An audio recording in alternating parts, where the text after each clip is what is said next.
The storm raged outside as Oliver clasped his trembling hands together, his breath shallow and uneven. He had seen things no man should ever witness, heard whispers that did not belong to this world.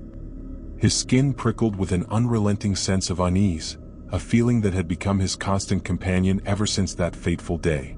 It had all started with a seemingly innocent discovery, an old, dusty book in the basement of the library where he worked. The book had no title, no author, just ancient pages filled with symbols he couldn't decipher.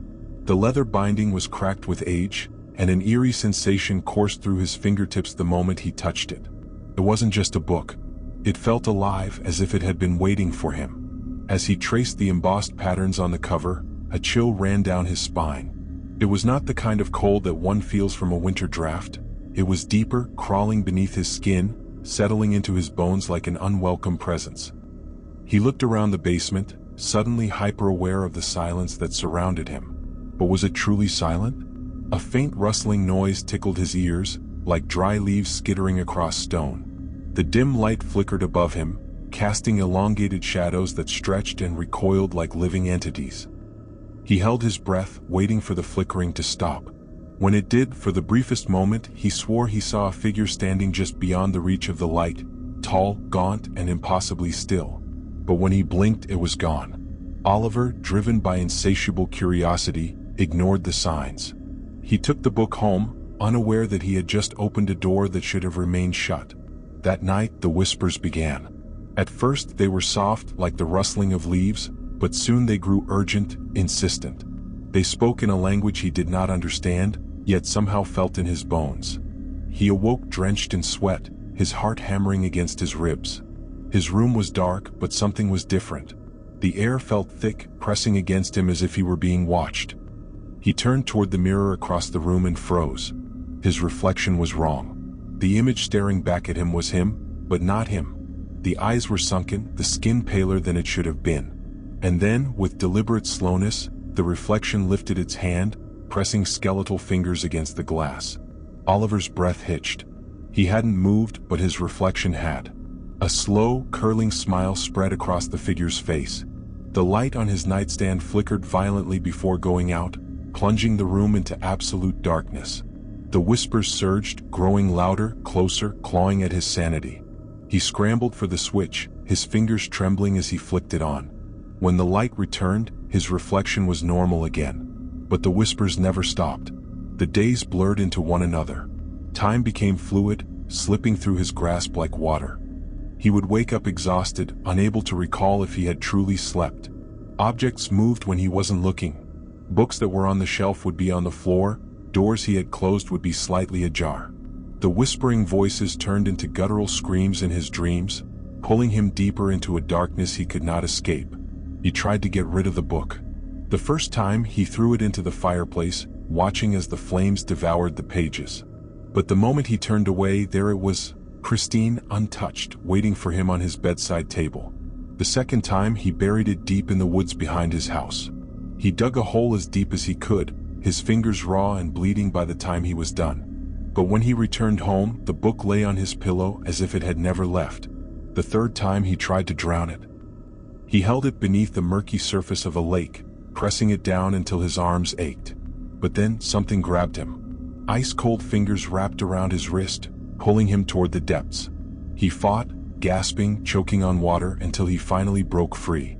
When he staggered to the shore, coughing violently, the book was already waiting for him on the sand, untouched and dry. Desperation clawed at his mind. He needed help.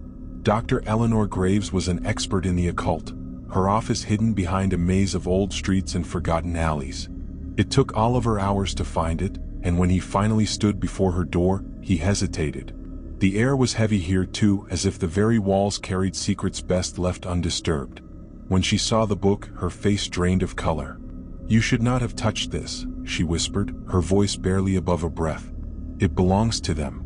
"Who are they?" Oliver asked, but deep down he already knew. "The ones who dwell in the spaces between reality and nightmares," she said, tracing a shaking finger over the book's cover. "They have been watching you. They always have been." The air in the room grew thick, pressing against his chest like an invisible weight. A shadow slithered across the walls, moving with a sentience that defied explanation. Then came the sound, a slow, wet dragging noise like something heavy being pulled across the floor. The scent of decay filled the air. A crash echoed through the room as the windows shattered. A cold wind rushed in, carrying with it the scent of something rotten, something old. The shadows around them stretched, twisting into grotesque shapes, elongated limbs, hollow eyes, grinning mouths filled with too many teeth. Eleanor grabbed Oliver's wrist. "Run." They barely made it out before the walls caved in, swallowed by an abyss of darkness. The book lay untouched in the wreckage, waiting for its next victim. Oliver ran, but he knew he would never be free. The whispers followed him, growing louder, closer. He had seen what lurked beyond the veil, and it would never let him go. No matter where he turned, the shadows stretched toward him, reaching, waiting. The world around him flickered, the boundary between dreams and reality unraveling. One night, as he stood before his mirror, exhausted, he noticed something strange. His reflection didn't move when he did. It smiled, a wide, impossible grin that did not belong to him. And then, with deliberate slowness, it lifted a hand and pressed its fingers against the glass. Oliver screamed. The glass cracked beneath the weight of unseen force, spiderwebbing outward. A low, guttural growl resonated from within the mirror, and suddenly he felt something behind him. He turned slowly, dreading what he would see. But there was nothing.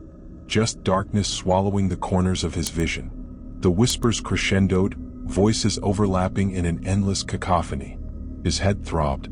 His body felt heavy. The mirror shattered with an ear-splitting shriek, and the thing in the reflection stepped out. Oliver tried to scream again, but no sound came. The last thing he saw was his own face, grinning back at him as the darkness pulled him under. And then there was silence. The book remained on the floor, its pages flipping as if guided by unseen hands. The whispers faded, for now waiting for their next prey. But somewhere in the depths of the void, Oliver's voice joined them, an eternal whisper in the darkness, warning the next soul who would find the cursed book.